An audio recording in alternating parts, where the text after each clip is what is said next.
Hey everyone, welcome to Screen Time. This is a new series here on the channel where every month I'll be coming on and talking about what movies and series I've been watching as well as games I've been playing. Figure this is a really good way to share what I've been up to with everybody without having to do an in-depth review on every single thing I watch or play. That would be impossible. And it'll also be a good way for you to share your interests with me. If you see things in these videos that are similar to things you've been watching or playing, then please just leave it down in the comments and we can start a pretty cool dialogue down there. I'm always looking for new stuff to watch and new stuff to play. I do want to give some credit for this idea to Karsten Runquist here on YouTube. He's a pretty big YouTuber that has a channel about movies, and every month he talks about everything he watched, and I love watching those videos, so I thought I'd do something a little bit similar here on my channel. So with that, please subscribe to the channel if this stuff interests you. I'll be doing one of these every month, as well as videos on games and movies and all kinds of stuff here on DANALOGUE, so subscribing really helps out. But without further ado, let's get started. So starting with games, you all know I got a PlayStation 5 recently, and one of my most played games so far has been Spider-Man Miles Morales. This game is incredible. I've said it many times here on the channel that the original Spider-Man from 2018 is one of my favorite games of all time. So I was excited to go back to this world and play some of this game. Now this is a perfect expansion on the first game. It doesn't feel like a completely fresh and original game, but it adds enough to make it really interesting. There's a lot of new abilities and characters. It really expands on Miles' character specifically, which I love. I think he is one of the coolest Spider-Man by far. Now the story itself is pretty short. I think it runs about 4 hours, but that's totally okay. I think it would kind of drag because it's so similar to the first one that if you went from Spider-Man 2018 into this, it might be just kind of too much of the same, but I think they really avoided that nicely. Now I got a platinum in the 2018 Spider-Man, so I'm trying to do the same with this. So I've been putting a lot of hours into it. I think I'm like 80% there. I've been really enjoying it. If you like Spider-Man at all, I highly recommend these games, and Spider-Man 2 is coming out soon and I am dying to play that, so I kind of want to finish this up, platinum it before that one comes out. So I've been really focusing on this one. The other PlayStation 5 game that I've been playing, the only other one I really put a decent amount of time into so far, is Stray. I was really looking forward to playing this one. For the first couple hours it felt like I was kind of just walking around and hitting X and jumping from place to place as a cat. Don't get me wrong, it's really cool playing as a cat, but I like a little bit more to my games than just walking around. As beautiful as this game is, it gets kind of old.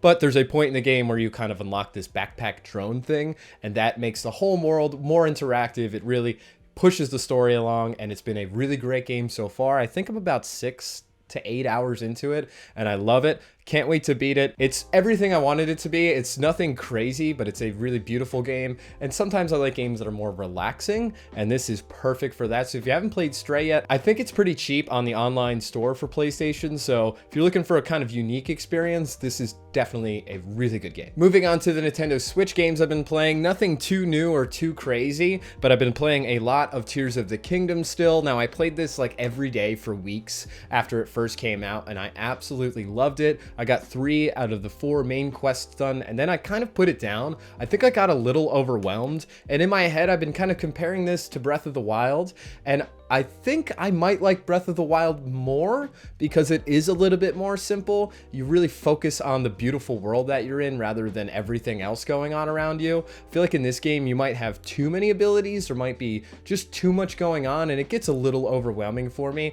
But when I'm in the mood, this game is incredible. I'm not knocking it at all. I know it is one of the greatest games of all time. I totally agree with that, but it just sometimes can be a little much for me, so I did have to put it down for a month or so, but I picked it up again recently, and I love it. I still haven't beat the last of the main quests because I just don't want it to end. I haven't even explored maybe 1% of the depths.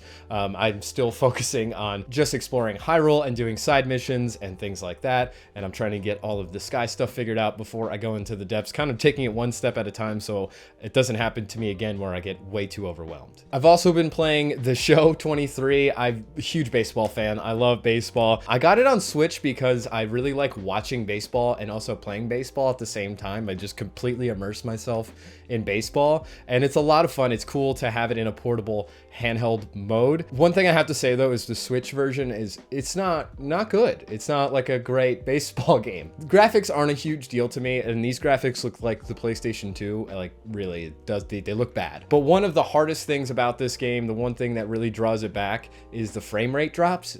it's a baseball game and timing is huge in baseball, and sometimes in the middle of a pitch the frame rate will just skip and then you're screwed. It just doesn't work out great. But other than that, I play on an easy difficulty. It's a relaxing experience for me. I have a franchise mode going that I just pick up and play every once in a while. It's nice to have a kind of more casual game like a sports game on the Switch, so I'm glad it finally came over. I'm glad I tried it out, and you know, it's solid. It's okay. If you're a really serious MLB The Show player, this probably isn't for you, but if you're more of a casual guy like me, then it's probably good enough. And then finally for the Switch, I've been playing It Takes Two. My partner Maddie and I have been playing a lot of this. It's definitely the best co-op game ever. It's exclusively a co-op game, so obviously it has to be good at it, and it is. It really delivers in these great two-person puzzles. You have to work together to figure everything out. It also has a really great story, which was kind of surprising to me. I didn't expect to have such kind of a deep, almost emotional story in a rated T for teen two-player couch co-op game, but it really delivered on something I wasn't expecting, and I love it. I think we're about 80% through this one, but we pick it up every time we want to play something together, and we put a few hours into it, and we've been loving it. So a big thing for gaming this month for me has been getting an Analog Pocket finally. Now, I ordered this thing last November, so it took almost a year for this to show up, and it finally did, and I was so excited about it. I am putting a lot of time into this so I can do a review for you all, so keep your eyes open for that. But this is really an incredible handheld, and I do have a good amount of Game Boy games that I'd like to play more of. I feel like on my older Game Boys, I didn't play a lot of them because the screens don't look great, and you just kind of strain your eyes, and you just can't really focus and get really into a game that way. But with this, it looks so amazing, it feels so great, it plays so great, and I also spent a lot of money on it, so I want to use it. So I've been playing a lot of Game Boy games. I have Tetris in here right now. I played this for hours after I first got this thing. I sat on the couch and played for probably 3 hours, just Tetris alone, just so I can kind of get used to how this thing feels. I also played some Mega Man 2. This is the Game Boy version, and I really like the Mega Man games, but I always forget how hard they are, and I always forget how much I suck at them. So this is, it's rough. I didn't get very far in it, but it's definitely a fun game. I've also been playing Pokemon Silver. Now, I played Red, Blue, and Yellow so many times that I'm almost kind of tired of them at this point, so I thought I'd try something different. I hadn't ever played Gold or Silver, so I threw in Silver, and I've been really enjoying it. Very similar to the first ones, obviously, but kind of a new experience for me, so the Analog Pocket is just perfect for Pokemon. And then finally, I sunk a good amount of time into Super Mario Advance 4, Super Mario Brothers 3.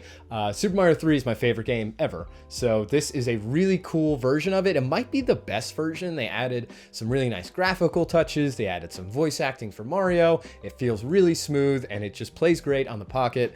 Really cool way for me to experience a slightly fresher version of my favorite game. So the Analog Pocket has been working out great. I've been loving it. Expect a full review on this here on the channel in the future. So let's move on to movies. Now, I didn't watch a lot of different movies this month because I watched the entire Harry Potter franchise. All 8 movies, I watched them in August. I had never seen them. I lived 26 years without seeing the Harry Potter movies, and I don't know how I made it that far. There isn't much new to say about the Harry Potter franchise, and I don't want to spoil anything. I made it 26 years without it ever getting spoiled for me. I don't know how that happened, so I don't want to talk in too much detail about these movies. But I really love these movies. I love how you start out young and naive with Harry and all the characters, and you kind of grow with them. I wish I watched them growing up because I was the perfect age to experience them at a similar age to the characters in the movies, and I missed it, and I'm a little sad about it. But I thought this would be a good opportunity to quickly rank all of the Harry Potter movies. Now, I am not a Harry Potter aficionado. I haven't read the books. I've only seen every movie once each, so don't be too hard on me in the comments. I could be completely wrong about this. This could completely change in the future, but let's get started. At number 8, we have Order of the Phoenix, and I gotta say, none of these movies are bad movies, just some are better than others. Even this at number 8, I still like the movie. I just think out of all of them, this is my least favorite. I think the Order of the Phoenix was too political. There was just way too much just jargon about politics and all the Wizarding World stuff, and it just didn't work for me. We were away from Hogwarts for too long in the movie, and then you have, what's her name? Umbridge, Professor Umbridge. Oh my God. I mean, she plays the character so well, and I guess it's such a well-written character because she's so insufferable. I absolutely hate her. I just wanted her to like just go away the whole movie. And honestly, she was so good at being so annoying and so bad that it almost ruined the movie. It's like a not as a watchable experience as it could be for me. At number 7, we have the first movie. We have Sorcerer's Stone. It's a great movie. It's fun. It's whimsical. It's light, especially compared to the later movies. But it feels like they were still trying to figuring out what to do with the whole franchise, how to set things up, how to kind of grow these characters and everything like that. And it's missing a lot of the main story plots. Things didn't really get started yet. So it's really a fun movie on its own, but it just doesn't really hook me. I don't want to go back and watch that one specifically, but it's a great movie. At 6, we have Deathly Hallows Part 1. It's the second to last movie. I really liked it. It's just this one's a little bit boring because it's just setting up all of this exposition for the grand finale, which is Deathly Hallows Part 2. So I totally get it. It's a really good movie, but just not as exciting to watch as a lot of the other ones. And at number 5, we have Chamber of Secrets. This is where I feel like the whole franchise starts to get really good. It's where you start to learn more about Voldemort and things like that. The characters really start to develop onto their own. At 4, I put Prisoner of Azkaban. Now, I really liked this one, especially because of Gary Oldman as Sirius Black. It is a really awesome character, and I love Gary Oldman. I love every movie he's in, and he's casted perfectly in this whole franchise. It's a really cool movie with a lot of mystery and suspense, so that's why it sits at number 4. At 3 is Goblet of Fire. This movie is probably the most action-packed and the most fun. You have the Tri-Wizard Tournament going on.